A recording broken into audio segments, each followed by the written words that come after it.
대한민국은 세계 12대 경제 강국이라고 합니다. 국민의 지적 수준은 세계 최고라고 합니다. 또 IT 산업과 의료 기술만큼은 미국도 따라올 수 없을 만큼 초인류 국가에 해당된다고 합니다. 이것들로 인해서 우리 대한민국 국민들은 굉장한 자부심을 세계인 가운데서 갖고 살아갑니다. 그런데요, 최근 우리나라에는 메르스라고 하는 바이러스가 침략해 왔는데 누구도 감당하지 못하는 속수무책으로 지금 당하고 있습니다. 오랜 가뭄에 전 국토가 메말랐습니다. 정부는 이 가뭄과 메르스로 인해서 추가 경정 예산을 편성해야 되겠다고 합니다. 이것으로 봐서 우리나라는 더블 딥이라고 하는 심각한 경제 위기를 당하고 있는 중입니다. 더블 딥이라는 말은요, 이 경제 곡선이 한 번 내려가면 한 번은 올라가야 되는데 두 번 내려가고 한 번 올라오는 것을 갖다가 더블 딥이라고 합니다. 그러니까 형편이 나아질 가능성이 거의 없다는 경제학자들의 진단입니다. 요즘 젊은이들의 트렌드가요, 나 혼자 사는 것이라고 합니다. 그래서 TV 프로그램을 보면 남자들이 요리하는 프로가 많이 나옵니다. 또 혼자 살아가는 모습들을 그려주는 프로그램들이 많습니다. 이게 바로 이 시대, 미래 사회의 트렌드입니다. 우리가 텔레비 보고 재미만 느끼지만은 그 안에 흐르는 무서운 트렌드가 있어요. 젊은이들이 이구동성으로 하는 얘기가 있어요. 나 결혼 안 할래. 혹시 결혼을 하더라도 아기는 안 낳을래. 이것은요, 저들의 판단에 의하면 희망 없는 대한민국에 아기 낳아서 어떻게 살라고, 결혼해서 어떻게 살라고 하는 얘기죠. 이건 무시무시한, 조용하지만 무시무시한 데모입니다. 옛날에 저희들이 대학을 다닐 때는 민주화 투쟁이라는 데모를 했어요. 데모가 잘 되어서 정권이 바뀌었습니다. 지금 이 시대의 젊은이들이 소리 없는 데모를 하고 있을 때에 이것이 얼마나 무시무시한 거냐면 정권이 바뀌는 정도가 아니고 나라가 없어질 가능성도 있다는 것입니다. 여러분, 여기에다가 지금 북한의 핵 문제라든지 또 자국 이기주의에 빠진 국제 정세라든지 우리나라 국내 정치 지도자들의 리더십의 부재라든지 또 사회 지도층 인사들의 윤리적인 타락이라든지 이런 것들로 인해서 이 대한민국 코를 타고 가는 모든 국민들이 심각한 불안에 빠져 있습니다. 그러나 절망할 때는 아닙니다. 아직 희망은 있어요. 그 희망의 근거는 하나님이십니다. 14절 말씀을 우리 다시 한번 힘차게 읽어주시겠습니까? 시작.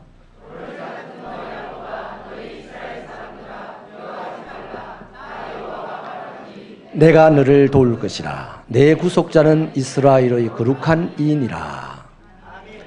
버러지라는 단어를 개역 성경에서는 지렁이라고 표현하고 있습니다. 저도 어감상 지렁이라고 표현을 하겠습니다. 본문에 나타난 이스라엘 백성들도요, 또 우리나라 국민들처럼 항상 자부심으로 충만해 있었습니다. 그래서 그들은 무엇이든지 자기들이 할 수 있다라고 생각하고 살았어요. 자기 성격대로, 자기 마음대로 살았습니다. 하나님은 이런 그들의 미래가 어떠할 것이라는 것을 분명하게 알고 있었습니다. 이방 나라의 침략을 당할 것이라는 거죠. 그래서 이러한 사실을 선지자들을 보내셔서 계속해서 말씀으로 알려주었는데 자만심에 빠진 이스라엘 백성들은 하나님의 말씀을 듣는 것을 거절했습니다. 듣기를 싫어했습니다. 화를 냈습니다. 선지자들이 입을 막았습니다. 심지어는 선지자들을 죽였는데 이사야 선지자 같은 사람은요, 톱을 가지고 썰어서 죽였답니다. 안 썰리기 때문에 큰 통나무를 베어다가 그 쏙통을 뽑아내고 거기다가 이사야를 집어넣고 톱으로 베었답니다. 그만큼 하나님의 말씀을 듣기 싫었다는 거죠. 그만큼 자부심과 자만심이 많았다는 것이죠. 그러나 결국은 하나님의 말씀대로 바벨론이 침략을 해옵니다. 그 당시 공교롭게도 이스라엘 땅에는 심각한 기근이 들어서 아사자들이 속출을 합니다. 침략자들이 닥치는 대로 아이들을 잡아서 길거리에서 내동댕이를 쳐서 죽입니다. 또 침략자들이 부녀자들을 길거리에 끄집고 나와서 대로에서 성폭행을 합니다. 자기 남편들이 두 눈을 뻘겋게 뜨고 그 모습을 보면서도요, 아무런 손을 쓸 수가 없습니다. 왜냐하니 자기가 제일 강하다고 생각했는데 바벨론이라는 이 세력을 만나고 보니까 자기는 아무것도 할 수 없는 연약한 자라는 것을 깨달았기 때문이죠. 그들의 왕은 두 눈이 뽑힌 채 끌려갔습니다. 살아남은 자들은 대부분이 포로로 끌려갔습니다. 그들은 이제 비참한 노예로 전락을 했죠. 이제부터는요, 조금만 환경이 달라져도 내가 오늘 죽는 날인가 싶었습니다. 계속 밀어닥치는 낯설은 경험들이 다 불안한 것들입니다. 해결할 수 없는 배고픔이 더욱 어렵게 합니다. 언제 어느 때 어떤 식으로 죽음을 당할지 알 수 없는 이것이야말로 알 수 없는 것에 대한 불안이 심각했습니다. 그들은 고아와 같이 매일같이 떨면서 하루하루를 공포 속에서 보내었는데요. 이런 비참한 상황 속에서 그들은 손이 있어도 할 수가 없었고, 발이 있어도 움직일 수가 없었고, 입이 있어도 말할 수가 없었어요. 그냥 그렇게 당하고 그렇게 죽을 수밖에 없었습니다. 이스라엘의 이런 모습이 꼭 지렁이 같지 않습니까? 우리가 알다시피 지렁이는 뼈가 없는 환영동물입니다. 그래서 스스로 서지 못하고 항상 기어다니죠. 특별히 겉피부가 없기 때문에 햇볕에 나오면 금방 말라 죽어버립니다. 그래서 항상 햇빛이 닿지 않는 어둡고 습한 땅 속에서 살아야 하는 것이 지렁이죠. 어쩌다가 비가 왕창 쏟아져 가지고 땅이 파이고 지렁이가 꾸물거리면서 밖으로 밀려 나옵니다. 햇빛을 만나면 타 죽게 됩니다. 짐승을 만나면 밟혀 죽게 됩니다. 닭이나 새를 만나면 먹혀 죽게 됩니다. 어쩌다가 피했습니까? 다행이다 싶을 때 굶어 죽게 됩니다. 뛰어 도망갈 수도 없어요. 그늘로 피해갈 수도 없습니다. 여러분, 지렁이도 밟히면 꿈틀거린다는 말을 들어봤죠? 왜 꿈틀거릴까요? 이런 대답들을 합니다. 나도 아직은 살아있어 라는 증거로 꿈틀거린다고 하는 대답도 있고요. 또 어떤 대답은 아파서라고 하는 대답도 있어요. 틀린 대답은 아닙니다만은 가장 정확한 대답은 아직 덜 밟혀서 꿈틀거리는 겁니다. 웃기려고 하는 얘기가 아니고요. 지렁이는요, 절대로 누구를 밟을 만한 그런 힘을 가진 동물이 아니에요. 항상 누군가에게 밟혀 죽을 그런 처지의 동물입니다. 그만큼 세상에서 가장 약하다는 것이죠. 여러분, 불편하게 들으실지 모르겠지만 하나님의 말씀에 의하면 이게 사람이랍니다. 세상에서 가장 약한 것이 지렁이인데 하나님이 말씀하시기를 야, 이것이 너야 라고 하는 거죠. 여러분, 사람이 얼마나 연약한 자인지 존재인지 동물의 왕국을 보면 우리 금방 알 수 있잖아요. 뭐 소나 사슴 같은 것들은요, 태어나서 한 30분만 지나면 벌떡 일어섭니다. 그리고 1시간 좀 지나면 쿵덕쿵덕하고 걸어 다닙니다. 하루만 지나도 깡충깡충하고 뛰어다닙니다. 근데 사람은 어때요? 1년을 꼬박 온 식구들이 매달려서 잠을 못 자고 붙잡아주고 돌보아주고 엄청난 도움을 주어야만 겨우 서고 겨우 걸어가는 것이 바로 사람입니다. 여러분, 사람이라고 하면 뭐 남자 여자 아니에요? 의외로 남자가 강한 것 같습니다. 남자를 보고요 약하다 이러면요 굉장히 기분 나빠합니다. 근데 여러분 솔직하게 고백합시다. 남자는 약합니다. 여자보다 훨씬 약합니다. 또 이러면 엄집사님 어디 계시노? 또 말했지 목사님 또 어떻게 또 남자를 또 죽이네 죽여. 사실이에요, 사실이에요. 생태적으로 하나님께서 만드시기를 남자는 물에 풀어놓으면 물에 던져놓으면 풀어지는 흙으로 만들었고요. 여자는 남자의 갈비뼈로 만들었어요. 그러니까 재질 자체가 남자는 흙이고 여자는 갈비뼈입니다. 뼈 통뼈로 만들었어요. 그러니까 우리가 겉으로 남자가 다 다스린다고 해도 실제로 그 남자를 다스리는 자는 여자입니다. 그렇지 않습니까? 근데 여기서 여러분 남자 여러분 기죽지 마십시다. 네, 남자들 기죽이려고 지금 드리는 말씀이 아니에요. 또 여성분들을 뭔가 살려가지고 제가 뭐 어떻게 잘 보이려고 하는 말씀이 아니고요. 여성분들도 오해하면 안 됩니다. 요걸요 주일학교 다니면서 잘 들어가지고 거꾸로 해석을 해서 요즘 한국 사회에 여성들이 남자 두드려 패는 여성들도 들어 많이 나오더라고요.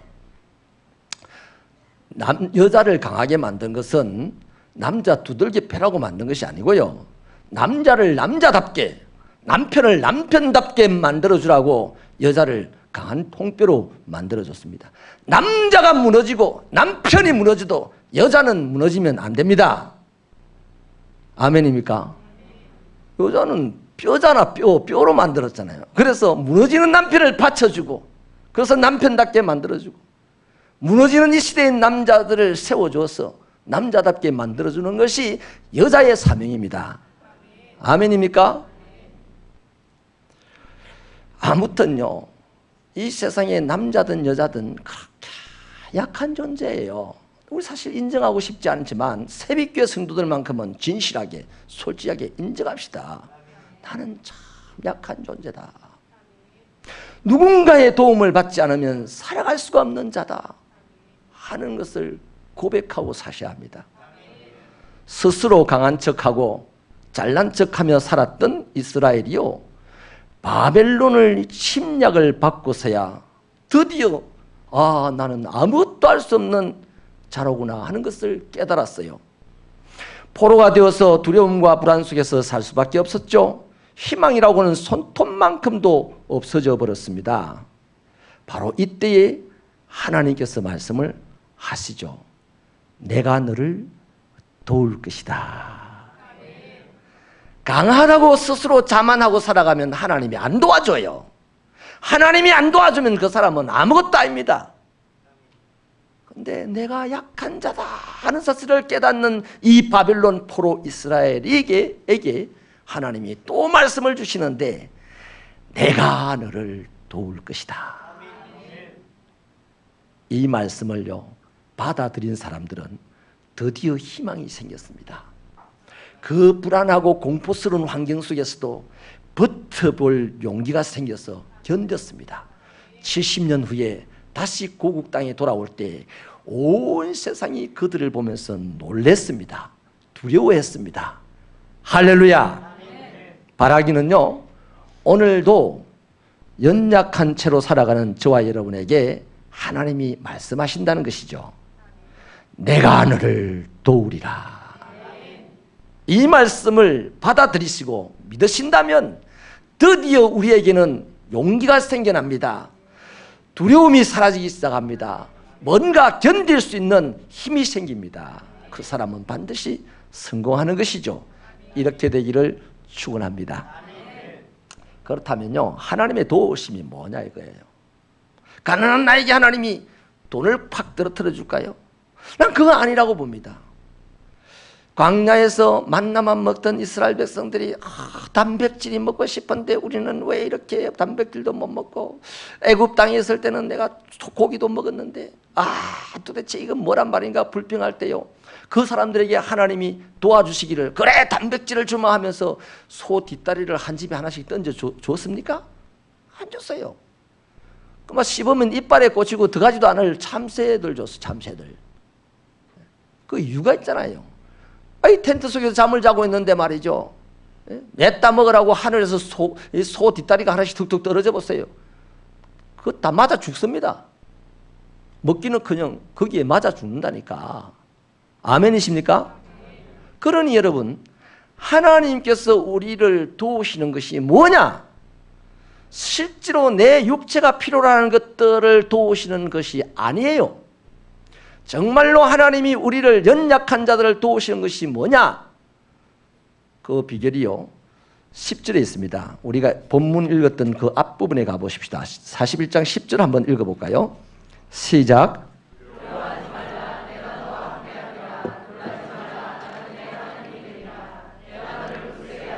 참으로 너를 도와주리라. 참으로 나의 의로운 오른손으로 너를 붙들리라.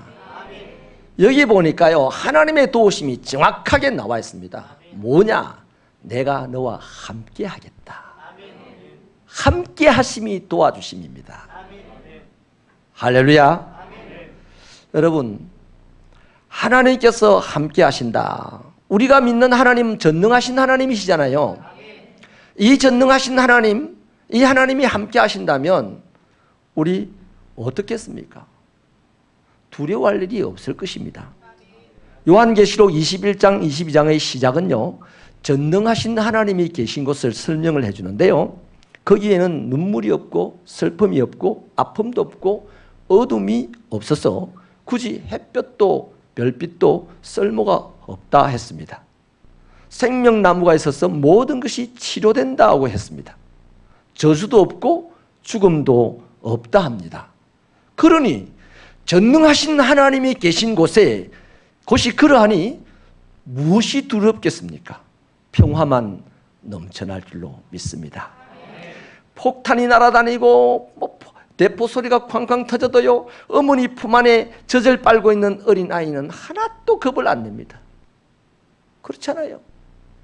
세상이 아무리 환란이 소용돌이친다 할지라도 하나님과 함께 있다면, 내가 하나님이 계신 곳에 있다면 그 사람은 평화가 넘치는 사람입니다. 그 사람은 두려워할 일이 없는 사람입니다. 이런 상황을 만드시는 하나님이 함께 계신다고 하는 거죠. 더군다나 당신의 의로운 오른손으로 우리를 꼭 붙들고 있다고 하잖아요. 어린 아이들이요, 혼자 있으면 겁을 내고 사방의 눈치를 보고 살아갑니다. 그런데요, 아빠 손을 딱 붙잡고 있으면요, 옆에요, 지보다 훨씬 덩치 큰 고등학생이나 청년이 지나가도요, 발길질을 합니다. 아빠가 있기 때문에 겁난 게 없다는 거죠. 육신의 아버지가 있어도 아이들이 겁을 안 내는데, 하물며 전능하신 하나님 아버지가 우리와 함께 계시다는 사실을 믿는다면 뭐가 겁난 게 있겠습니까? 겁난다면 하나님이 함께 하신다는 사실을 아직 믿지 못하기 때문이니 주여 나에게 믿음을 달라고 구해야 됩니다. 아멘이십니까? 그러므로 하나님이 함께 하심은 연약하게 이 세상을 살아가는 우리의 안전보장입니다. 그러므로 하나님의 함께 하심이야말로 연약한 우리 인생의 최고의 도움이죠.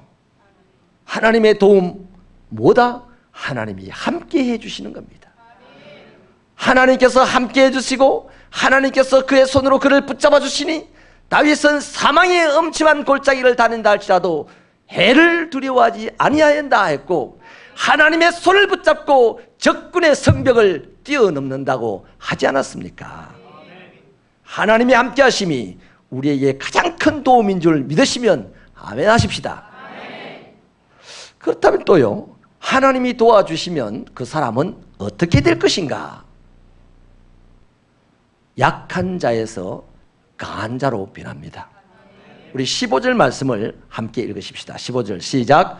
보라, 내가 너를 이가 날카로운 새 타작기로 삼으리니 내가 산들을 쳐서 부스러기를 만들 것이며 작은 산들을 겨같이 만들 것이라. 타작기는 곡식을 추수하는 기계입니다. 곡식을 막 떨어낼 때에 그 이가 날카롭고 힘이 있으면 곡식이 탁탁탁 하고 빨리 떨어지지 않겠습니까? 근데 그 이가 없어 보세요. 곡식이 안 떨어져서 계속 돌려야 되고 수고가 클 것입니다. 그런데 이가 너무 날카로워 가지고 또 강해 가지고 산도 거기에 올려놓으면 부서지고 가루가 될 정도라고 합니다. 엄청난 반전이죠. 여러분, 지렁이는 이가 있어요, 없어요? 이가 없어요. 한번 상상을 해보세요. 내가 낚시를 하러 갔습니다. 지렁이를 미끼로 사갔어요. 그래서 지렁이 한 마리를 딱 끄집어내서 낚시 바늘에 끼우려고 하는데 지렁이가 입을 악 벌렸는데요. 그 안에 이빨이 확 이렇게 나왔어요. 그럼 야, 그러면 그거 참 멋있다. 야, 니 들어가서 고기 한 마리 물고 나온나 하고 끼겠습니까? 낚시꾼이 깜짝 놀라서 던질 겁니다. 뭐야 이거 뭔 지렁이에게 이빨이 있단 말인고. 여러분, 지렁이에게 이빨만 있어도 반전 아닙니까? 지금 이스라엘 백성들 지렁이라고 그랬어요. 다시 말하면 이스라엘 백성들에게는 이가 없어요. 이가 없으니 먹을 것도 못 먹어요. 그런데 하나님께서 이들과 함께 하시면서 이들이 어떻게 변화가 되느냐, 아주 이가 날카롭고 강한 타작기계처럼 되어서 산도 무너뜨리고 가루로 만드는 능력자들이 된다. 약한 자가 강한 자가 된다는 것입니다. 아멘이십니까? 여러분, 거기다가 그렇게 됨으로 모든 자들이 이스라엘을 두려워하게 되는 거죠. 이것 때문에 이스라엘 백성들은 드디어 즐거워지고 드디어 자랑거리가 생기는 겁니다. 바로 그 말씀이죠. 본문을 요약하면 이렇습니다. 연약해져서 자신을 위하여 할 수 있는 것이 아무것도 없는 사람아, 하나님이 너를 도우신다. 그 도움은 손을 붙잡고 너와 함께 있는 것이다. 하나님이 함께 하시는 동안 너는 약한 자에서 강한 자로 변할 것이고 모든 사람들은 너를 보고 놀랄 것이며 너는 그들 앞에서 즐거워하고 하나님을 자랑하게 될 것이다. 이 말씀이에요. 여러분, 이 말씀은 하나님의 약속입니다. 이제 문제는 연약하여서 고통과 불안 속에 살아가는 우리 사람들이 이 약속의 말씀을 내 것으로 믿을 것이냐 믿지 아니할 것이냐, 선택의 문제입니다. 이 선택을 위하여서 하나님은 기가 막히게 한 사람을 참고하라고 제시를 하는데요, 그가 야곱입니다. 이스라엘의 조상 야곱이죠. 여러분, 야곱은 원래 꾀가 많은 사람이에요. 꾀가 아주 많아요. 욕심도 많았습니다. 그래서 그가 욕심이 나는 것들마다 다 꾀를 부려서 차지했어요. 팥죽 한 그릇으로서 형에게 장자의 축복을 사드렸습니다. 조금 주고 어마어마하게 큰 집을 샀다는 얘기죠. 오늘 이 시대를 치면 아주 똑똑한 사람입니다. 또 눈이 어두운 아버지를 속여서 장자의 축복권을 가로챘습니다. 그리고 밧다람에 가가지고 아내를 둘이나 얻고 자식을 12이나 얻었습니다. 거기다가 많은 재물과 하인들까지 얻었습니다.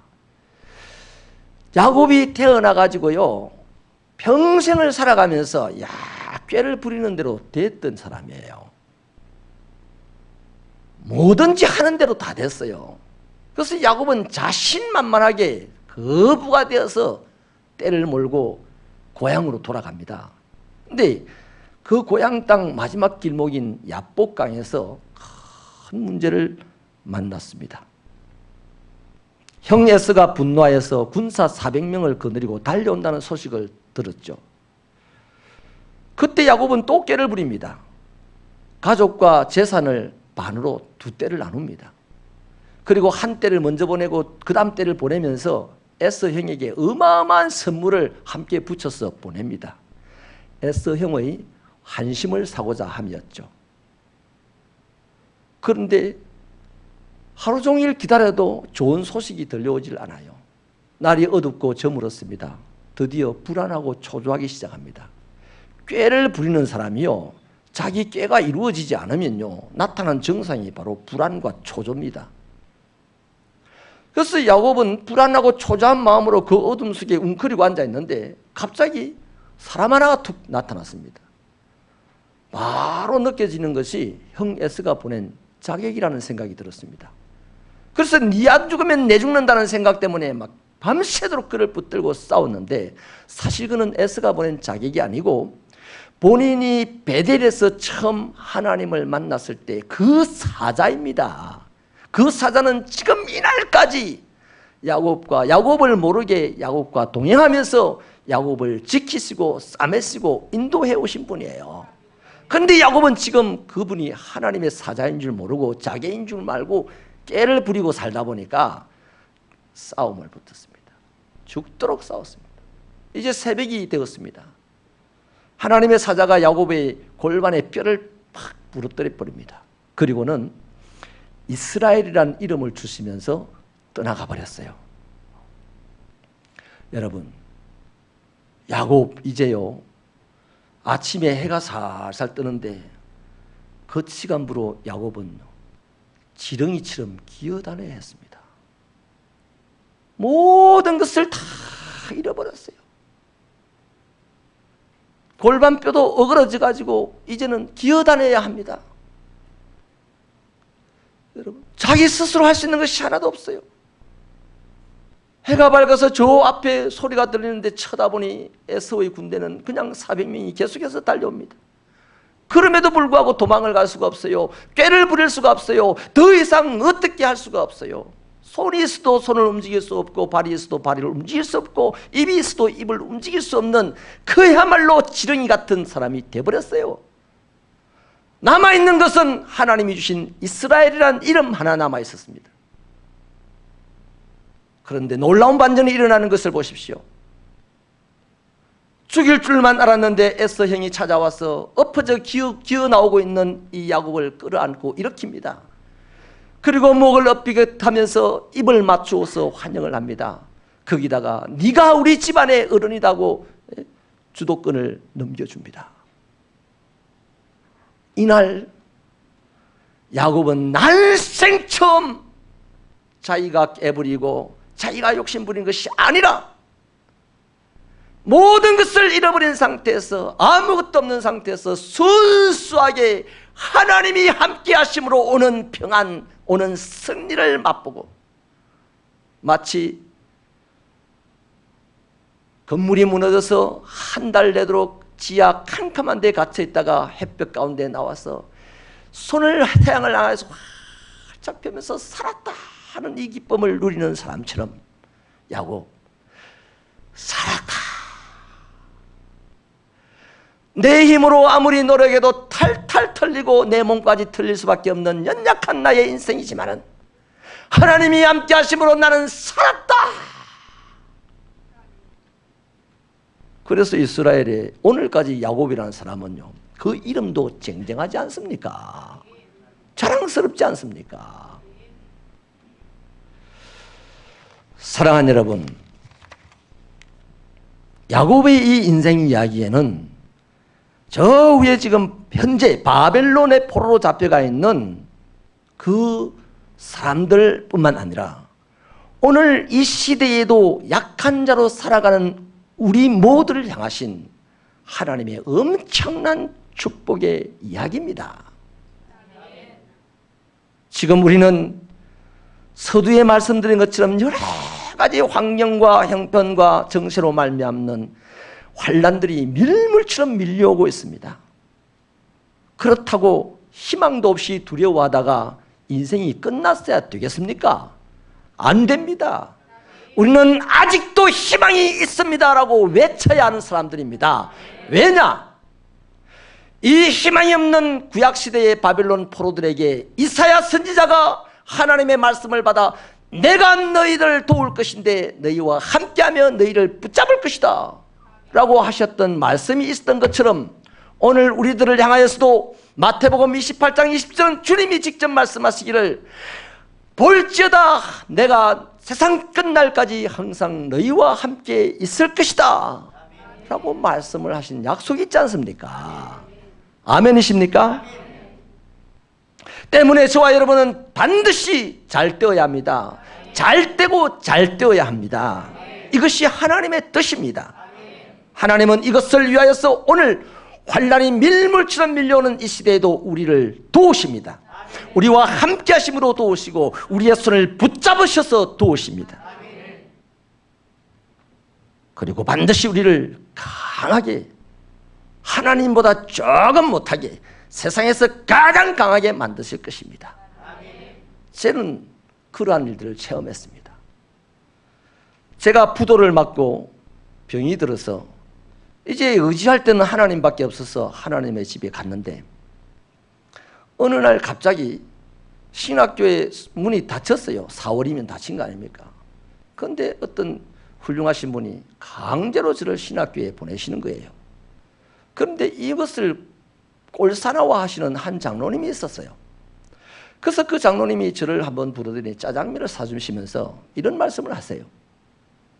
내가 아무리 봐도 자네는 목회자가 될 자질이 없으니 내가 리약 하나 사줄 테니까 광안리 해수욕장 가서 사과 장사해라 그래요. 여러분, 젊은이가 그런 비참한 말을 들었을 때 속의 생각이 어떻겠습니까? 욕을, 내가 오늘 죽는 날에서도 욕하면 손을 바쁠까? 하는 생각도 안 있겠습니까? 그런데 제게요, 아픈 제게 강하게 밀려오는 하나님의 말씀이 있어요. 두려워 마라. 내가 너와 함께 하겠다. 그래서 제가 짜장면을 입에 넣고서는 뱉어내고, 장로님 그렇게 보셨습니까? 잘 보셨습니다. 그러나 제가 열심히 한번 해볼 테니까 지켜봐 주십시오. 그렇게 인사를 했어요. 그리고 주일마다 그분을 만날 때 더 공손해, 무서우니까 더 공손해지더만 또. 더 공손하게 장로님 오셨습니까? 하면 장로님이요, 저를 확 밀치고 가는데 제가 한쪽 벽에 가서 쿡 처박히기도 했습니다. 그럴 때마다 하나님이 제 안에 들려주시는 음성이 내가 너와 함께한다. 그리고 시간이 지나서 학교를 졸업하고 11월 달에 개척을 갔습니다. 개척지에 도착을 해서 이제 이래저래 정리를 하고 난 다음에요, 유일하게 편지를 썼어요. 저를 도와주신 분 좋은 분들도 많았지만은 제가 그분들에게 편지를 못 쓰고 이분에게 편지를 썼습니다. 장로님 안녕하세요. 짐을 다 정리하고 이제 기도를 시작하고 있습니다. 장로님 그동안에 지도해 주신 것 정말 감사합니다. 가슴에 새기고 열심히 노력하겠습니다. 라고 편지를 보냈어요. 12월 크리스마스간에 전화가 왔습니다. 그 장로님이요, 전도사님 이래요. 승리는 내 것일세. 여러분, 힘으로 승리하는 게 아니요, 지식으로 승리하는 게 아니요, 돈으로 승리하는 게 아니요, 하나님이 함께 하심으로 승리하는 겁니다. 아멘입니까? 이것을 믿는 게 신앙인이고, 이것을 믿을 때 우리는요, 가난해도 얼굴이 환해지고 억울한 소리를 들어도 얼굴이 환해지는 거예요. 그래서 그 장로님에게 아이고 장로님 감사합니다. 감사합니다. 장로님이요, 미안합니다. 내가 전도사님에게 죽을 죄를 지었습니다. 내가 전도사님이 떠나갈 때 인사를 하는 것도 오지 마라 그랬고 전화를 했을 때도 끊어버렸는데, 그날 이후로 전도사님이 너무너무 두려운 마음이 들었습니다. 내가 어디 힘이 있어서 그를 두렵게 했겠어요? 내가 어디 그 사람을 뭐 말로서 해코지를 해서 두려웠겠어요? 그분도 하나님을 믿는 사람이니까 하나님께서 영으로 그 안에 두려운 마음을 주신 것이라고 저는 확신합니다. 그래서 장로님 전혀 그런 거 아닙니다. 저는 장로님에게 지도를 잘 받았다고 생각합니다. 맞습니다. 제가 무슨 목사가 될 자질이 있습니까? 장로님이 잘 보셨어요. 그러나 저는 목사가 되고 싶습니다. 이제 기도해 주십시오. 그래 장로님과 화해를 잘 했는데 그 다음에 얼마 지나지 않아서 그 장로님은 병으로 돌아가셨습니다. 화해를 하고 돌아가신 거예요. 저는 그게 승리라고 믿습니다. 그래서 저도 옛날에는 인상이 사실 고약했어요. 대학 다닐 때는요, 사람들이 저하고 눈이 마주치면요, 그냥 돌려버렸어요. 꼴 보기 싫다고. 못나고 성질도 더럽게 보이고 빨아먹는 사람 같더래. 그런데요, 하나님을 만난 후에 하나님께서 나와 함께 하신다는 사실 때문에 내 마음에 어느새 평화가 찾아오고 원망하고 불평하던 마음이 사라지면서 무엇이든지 할 수 있다는 생각이 용기가 생겨지면서 점점 여유가 생기고, 그러면서 작아졌던 눈도 지금은 좀 커진 겁니다. 우리 집사람 작다 하지만 입도요 정말 작았는데 지금 조금 더 커졌습니다. 하도 뭐 찬송을 열심히 하고 웃어 사서 하나님이 지금도 함께 하신 줄 저는 믿습니다. 그래서요, 어떤 누구를 만나도 제가 건방져서가 아닙니다. 두렵지 않고 당당합니다. 누군가 어려운 사람이 생기면 기다려라! 내가 어려움을 해결해 줄게. 이런 마음으로 삼고, 겉으로 말하면 얼마겠지. 날 놀리나 하고 때리겠죠. 그러나 속으로는요, 기다리세요. 내가 해결하겠습니다. 왜? 하나님이 함께 하신다는 사실을 믿기 때문에 속으로라도 그렇게 외치면서 살 수 있으니 내 속이 그러니 얼굴도 밝아질 수밖에 없는 거 아니겠습니까? 사랑하는 여러분, 우리와 함께 하시는 하나님, 우리의 손을 붙들어 주시는 하나님, 그래서 점점 약한 자가 강하게 되시는 그 하나님, 함께 하시는 그 하나님, 그게 바로 도와주시는 하나님인데, 이 도와주시는 하나님 믿으십시다. 아니, 나 믿는데요. 지금까지 믿음 말고 이제 이 하나님을 진짜 믿으십시다.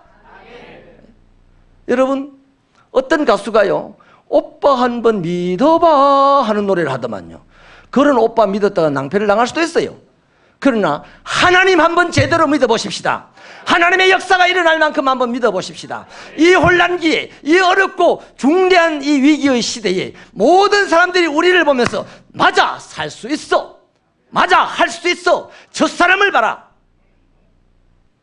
저와 여러분을 하나님이 도와주시는 사실을 믿고 살아가는 우리를 보면서 세상의 모든 사람들이 희망을 갖게 할 수 있는 그 사람이야말로 오늘 이 어둠의 시대에, 절망의 시대에 하나님이 보내시는 의의 아들들이 될 줄로 믿습니다. 자신의 실존에 대하여서 이야기하면 상당히 불편해지는 마음은 사실입니다. 의사의 진단도 그렇고 선생님의 평가도 그렇지 않습니까?